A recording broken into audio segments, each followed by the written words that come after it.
Il-General Workers Union preżentat il-proposti għall-elezzjoni ġenerali. Proposti li ġew ppreżentati mis-Segretarju Ġenerali Joseph Buġejja li qal li l-proposti huma mmirati biex il-ħaddiema u l-pensjonanti ikomplu mexxin il-quddiem.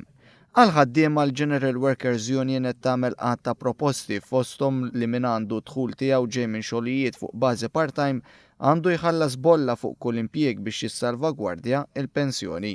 Qed tipproponi wkoll it-tnaqqis fit-taxxa ta' 10% għal min jaħdem fuq bażi part-time li din għandha tapplika wkoll għall-overtime.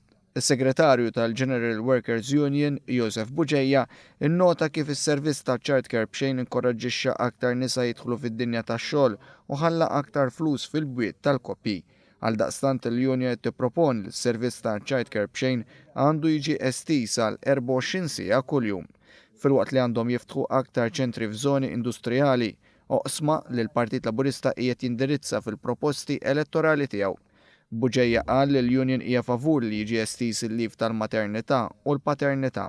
Filwaqt li l-Union temmen li żieda fil-co-parenting tista' ssaħħaħ ir-relazzjoni bejn il-ġenituri u t-tfal. Dwar il-pensjonijiet, il-General Workers Union reġgħet iddikjarat li hija kontra l-pensjoni tat-tieni pilastru, filwaqt li qablet mal-linja tal-Gvern li l-pensjonijiet jiżdiedu u jissaħħu. Buġejja qal li l-General Workers Union ħarġet b'dawn il-proposti fl-isfond tal-ekonomija b'saħħitha li għandna f'pajjiżna. Malta bħalissa qegħdin għaddejjin minn suċċess ekonomiku.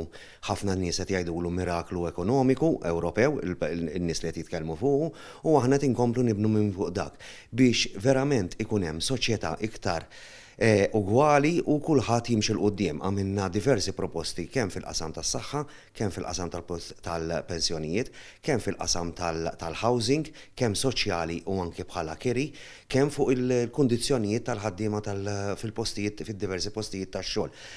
Il-General Workers Union proponiet li s-servizz ta' trasport pubbliku f'żoni industrijali għandu jiġi estiż għal matul il-lejl u nnota l-isforzi tal-Gvern biex titjieb il-konnettività bejn Malta u Għawdex.